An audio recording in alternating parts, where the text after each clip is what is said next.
আজ থেকে শুরু হয়েছে মাধ্যমিক। এবছর মাধ্যমিক দিচ্ছেন প্রায় 9,84,753 জন পরীক্ষার্থী। এবারে সুষ্ঠুভাবে পরীক্ষা করাতে মরিয়া মধ্য শিক্ষা পর্ষদ। এদিকে অসুস্থতার কারণে পরীক্ষা কেন্দ্রে গিয়ে পরীক্ষা দিতে পারলেন না বাঁকুড়ার এক পরীক্ষার্থী। জানা যায়, রক্তে হিমোগ্লোবিনের মাত্রা তলানিতে। প্রচন্ড দুর্বলতা নিয়ে গত 8ই ফেব্রুয়ারি থেকে হাসপাতালে ভর্তি ওই পরীক্ষার্থী। কিন্তু শারীরিক সেই প্রতিবন্ধকতাকে নিয়েই শুধুমাত্র মনের জোরকে সম্বল করে হাসপাতালের বেডে বসেই জীবনের প্রথম বড় পরীক্ষা দিলেন বাঁকুড়ার ছাতনা ব্লকের আররা হাই স্কুলের ছাত্রী নিশা বাউরি।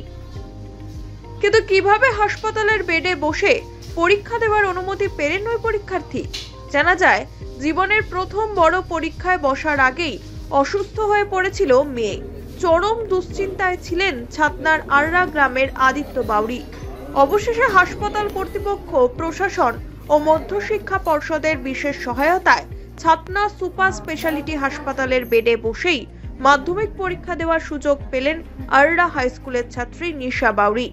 পরীক্ষার্থী নিশা বাউরির বাবা আদিত্য বাউরি বলেন, কি কারণে মেয়ে পরীক্ষা দিচ্ছে হসপিটালে বসে? ওই শরীর খারাপ হয়েছিল মেয়ের। ডাক্তারখানা গেলাম, ডাক্তার বললো ব্লাড টেস্ট করাও। ব্লাড টেস্ট করার পরে 2.4 ব্লাডের রিপোর্ট বেরাইলো। ডাক্তার বলে ইমিডিয়েটলি এখনই ভর্তি করতে হবে। আমরা এইখানে এটা সামনে আমাদের এইখানে নিয়ে এখানে ছুটি চেয়েছিলাম, তো ডাক্তার বললে নিজের রিক্সে ছুটি নিতে হবে। আমরা রিক্স নিতে লাগবো, কারণ ছেলেটা মাথা করে পড়ে যেতে পারে।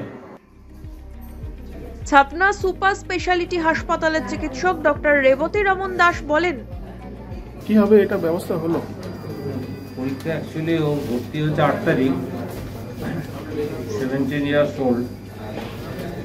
যে চিফ কমপ্লেন ছিল fever for last 2 days and severe palled and weakness. আপনাদের রক্ত একদম কম, 2.7 হিমোগ্লোবিন। তাকে তো এইভাবে ডিসচার্জ করা যাবে না, তাহলে এখানে আমাদের সেপারেটেড যে রুম আছে জাস্ট ওয়ার্ডের পাশে, ডিসাইডস দ্য ওয়ার্ড, সেই রুমে পরীক্ষা দিচ্ছে। ওকে আমরা অলরেডি 1 বোতল পিআরপিসি দিয়েছি আর কি, এবং কিছু ব্লাড ইনভেস্টিগেশনের জন্য পাঠানো হয়েছে। মিনিমাম আরও 1-2 বোতল পিআরপিসি দিয়ে পর ওকে ছাড়তে পারবে। কবে ভর্তি হয়েছিলেন? 8 তারিখে ভর্তি হয়েছে। চলতি বছরে বাঁকুড়া জেলার 3টি মহকুমা মিলিয়ে মোট পরীক্ষার্থীর সংখ্যা 48,476 জন। এর মধ্যে ছাত্র ও ছাত্রীর সংখ্যা যথাক্রমে 21,945 ও 26,531 জন, যা গত বছরের তুলনায় 2,393 জন বেশি। এবার পশ্চিমবঙ্গ মধ্যশিক্ষা পর্ষদের তরফে 115টি কেন্দ্রে পরীক্ষা নেওয়া হবে বলে জানা গিয়েছে। মধ্যশিক্ষা পর্ষদ সূত্রে পাওয়া খবর অনুযায়ী এবার এই জেলার বাঁকুড়া সদর মহকুমায় 50টি পরীক্ষা কেন্দ্রে 20,726 জন পরীক্ষার্থী মাধ্যমিক পরীক্ষা দিচ্ছেন। এর মধ্যে ছাত্র ও ছাত্রীর সংখ্যা যথাক্রমে 9,328 ও 11,398 জন। বিষ্ণুপুর মহকুমায় মোট পরীক্ষার্থীর সংখ্যা 12,921 জন। 33টি পরীক্ষা কেন্দ্রে পরীক্ষা দিচ্ছেন 5,878 জন ছাত্র ও 7,043 জন ছাত্রী। এছাড়াও খাতড়া মহকুমা এলাকায় 32টি পরীক্ষা কেন্দ্রে এবার 14,829 জন পরীক্ষার্থী পরীক্ষা দিচ্ছেন। এর মধ্যে ছাত্র 6,739 ও ছাত্রী 8,090 জন।